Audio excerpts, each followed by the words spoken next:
Hey y'all, I'm trying something new on my blog this week. I'm kind of adding like some video, audio overlay to the post that I wrote. This week, the post is on hard money lenders in Birmingham, Alabama. And we're just going to kind of go through the post, but go in a little more detail and hopefully add some color. I've got kind of some slides here that we can go through and kind of help us. So, um, if you don't know, I guess what hard money loans are, they're loans that are really specifically for real estate investors. The purpose of them is that you can buy a property, renovate it, and and then sell it or refinance it. But what you're able to do is buy some properties that you may not be able to buy with a conventional loan, like the type of loan you would use when you're buying a home for yourself or maybe a nicer investment property. Those just lenders won't lend on homes that are kind of too far gone, falling apart, don't have working HVAC, plumbing, electric. And those are the kind of houses that, as a real estate investor, that's a lot of times what you're buying is these properties that need a lot of work because that's where you can get a really good deal. So they're really useful loans, and they can be a good fit for for you as an investor. Sometimes they're harder to get when you're first starting off, although there are definitely lenders who are set up to handle newer investors all the way up to very seasoned investors who are doing 10, 20, 30 plus flips per year. And so what we're going to get into is we'll cover the pluses and minuses of hard money loans, a couple other points, and then who's actually funding these loans in Birmingham, because it's one thing to say, we'll lend, sign up and apply, but what I've seen is that it's another thing to actually underwrite and fund the loan and close. So you want to know who is operating in your market. So a couple of the pros of hard money loans is you can roll the repair costs into the loan, which is just not something you can do with a traditional loan. You can, let's say you're buying a property for $50,000 and there's about $25,000 worth of repairs. You can, instead of maybe getting a loan for $40,000 to buy a $50,000 property, you could include the cost of those repairs, the $25,000 in the loan, and maybe get a loan for $65,000 on your project instead of having to come out of pocket for that other $25,000 after you've already gotten a loan and put $10,000 in a down payment. So you can fund your repair costs. You can potentially close very quickly. Lenders like to advertise that they can close 7 or 10 days. I haven't personally seen that. I think at best you're looking at 2 or 3 weeks. I've seen 6 to 8 weeks actually in practice. And that's a function of if you're a newer borrower, like if you haven't worked with this company before, they're going to do a lot more underwriting on you. And there's going to be a little more friction in getting it closed. So if you're brand new, it can be a good idea. Some of these companies will have like pre-approvals where they can check you out before you go out and get a deal. That's something that's worth considering. Definitely do not tell a seller or a real estate agent that you can close in 7 to 10 days, especially if you're new, because that just does not happen. And I've done a number of loans myself with hard money lenders, and I don't tell anyone that I can close that fast. if I'm planning on using a hard money lender, because I haven't seen it done.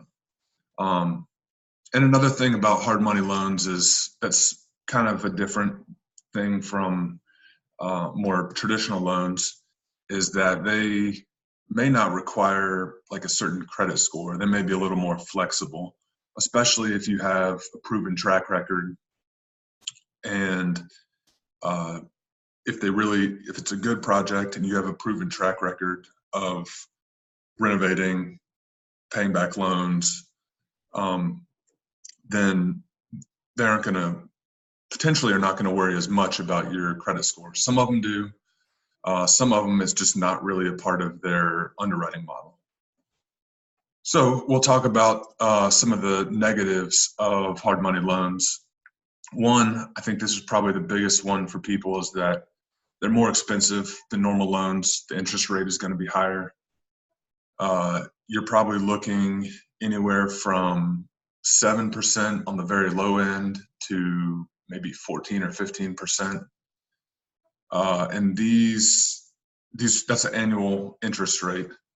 So that's can be significant, and it really adds up if you're holding the property for a long time. So, and on top of the high interest rate, there's a lot of times they'll charge origination points, which would be anywhere from 1 to 5% of the loan value that you would get charged to originate the loan. And so you're looking at anywhere from, if you're experienced, 7 or 8%, 1 or 2 points is that's out there. I mean, you could probably find that. If you're brand new, you're probably going to be on the higher end of that spectrum, probably more like 12 and 3, or some kind of mixture around there. The other, obvious con of hard money is that it's short term. So you have to really move. Like if you're going to renovate the property, you really have to get going, because some of these are 6-month terms, and that's fast to renovate. Things pop up when you're renovating a property, and that can be the 6 months can go by really fast. So some of them will offer extensions for a price, of course. So definitely look at the term. All of mine have been for a year term, which is long enough, but I had one just now that almost pushed it. We were I think we were 296 days that we owned it. So we were pushing up against the 1-year term. And the other kind of negative of hard money, and this is something that I guess I didn't really realize until I was closing on my first one, but and it kind of applies to my business model in particular. But when you borrow hard money, let's say our $50,000 purchase price and your $25,000 rehab and a $65,000 loan. Well, when you close, you're going to bring your $10,000 to closing, and that $25,000 for repairs is going to be in an escrow account, and you're going to get that $25,000 after you've already made a certain amount of repairs. Like let's say it's half. So once you get to the halfway point, you'll tell your lender, they'll send someone out to inspect and check on those repairs, and then they'll send you $12,500. But in the meantime, if you use a general contractor like I do, they're going to want to be paid up front for materials and for labors. They're going to need like a deposit. So what that means is, let's say they require half down. You're putting your $10,000 down and to purchase the property, but then you've also got to go ahead and plan for that other $12,500 to get construction started, which will be, after you get it started, you'll get a draw from the lender, and then you can pay once construction's completed, you can pay your contractor, and then you can get another draw from your lender, and then the full loan balance is out. But in most cases, there's some exceptions, but in most cases, you're paying interest on the money that you're not actually using. So the draw schedule is just kind of something you have to live with.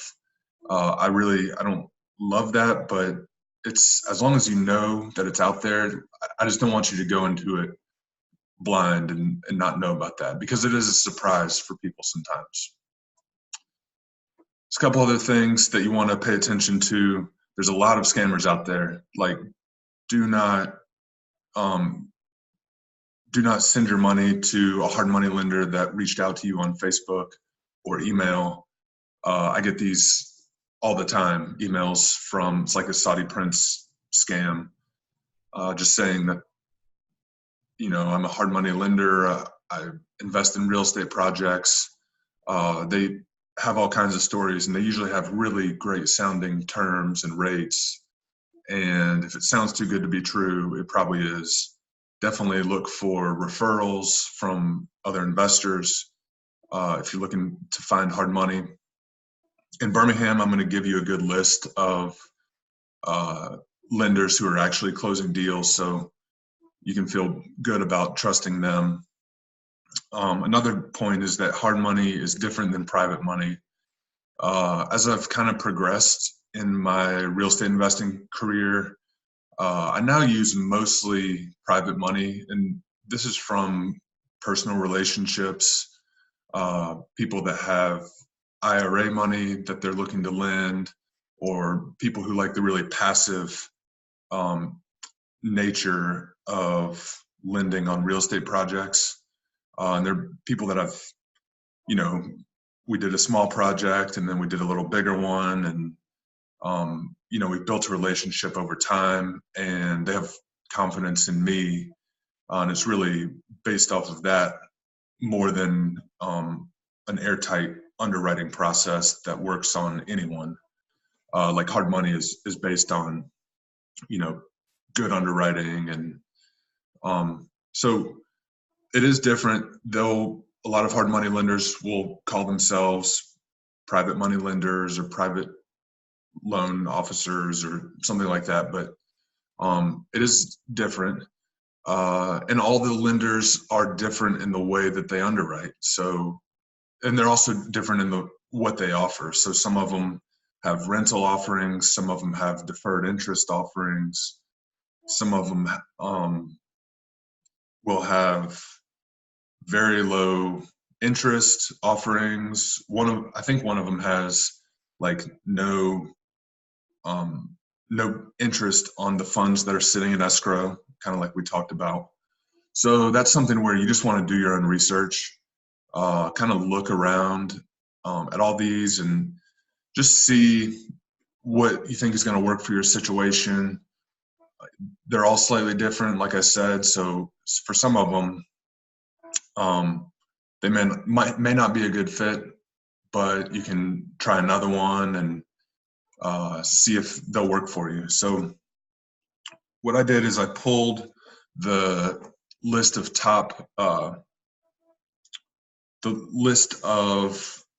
closings for a couple of the top lenders. Like, these are national lenders. If you Google hard money, these are some of the companies that are advertising on Google as real estate investing lenders. And what I did is I checked how many loans did they actually close in Jefferson County in 2019.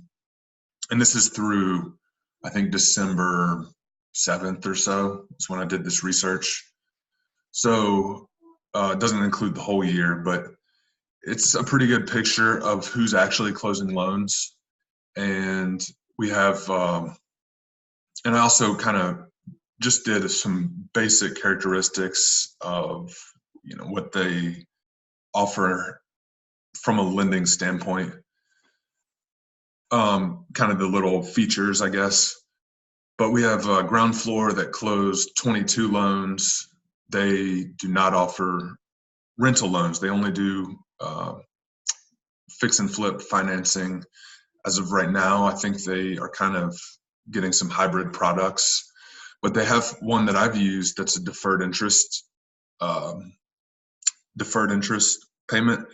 I don't know if that's how you spell deferred, but I just put that in there.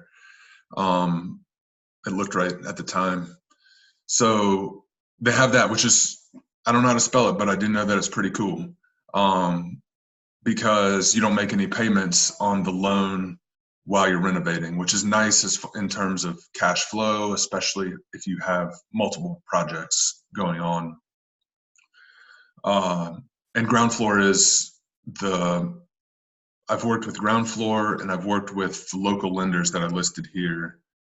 And the other ones I have contacts with, I've kind of felt them out of what they have available, and they have some good offerings. And I may use them this year or down the road. I just haven't yet. And I see that they're closing loans in Birmingham, so I do know, that they're operating here. And what they tell me, I could even look up who they made the loans to, because I know some of the people, and I could ask them their experience. So, and that's the great thing about doing research at the Register of Deeds or tax assessor, figuring out what's actually going on in your market by looking at when I was trading, we called it reading the tape. So Lima One closed 25 loans. They do offer rental loans, and then ground floor is really the only one that offers the interest payment, the deferred interest loan. All the other ones don't have a product like that. Lending One closed 4, and they offer rental loans. Corvest closed 19. They offer rental loans, and I think they're really, my feeling is that they're more of a specialist in rental loans for investment properties. They're worth a look if you're looking for financing on a rental property. They do fix and flip financing. I don't have, any contacts that use them specifically for that, but I do have some that use them for rental financing, and have good things to say. Anchor Loans closed 25 in Jefferson County, and they do not offer rental loans, as far as I can see, but it seems like I've heard, I don't know if it's like a off the books product, but it seems like I've heard from some local people that they used them. And I didn't look through the loan documents to see about term or anything, but they may or may not offer rental loans. And then the local lenders, these are people that I've worked with, Ray and Gail Burkhalter. They're here in Birmingham, Alabama, and they closed 14 loans, and they do have a rental loan product. And, they're great people, great to work with. So, really all of these are options who are closing loans in Birmingham, and that's why I really set out to do this research, is to see what companies are actually closing loans, what companies are walking the walk, not just talking the talk. And I found these. A lot of them are ones that my friends have used, and there may be some other ones out there, and if you know of some that you've used in Birmingham that you think are doing a significant amount of volume, I'll be happy to update my blog post. And this information came from a blog post at www.robdrum.us. And that's where I write about the Birmingham real estate market, write some things about investing, my own deals, or researching for other investors' deals. I'm a real estate agent. So you can check all that out there. And I just want to thank you all for watching. And we'll shut this down.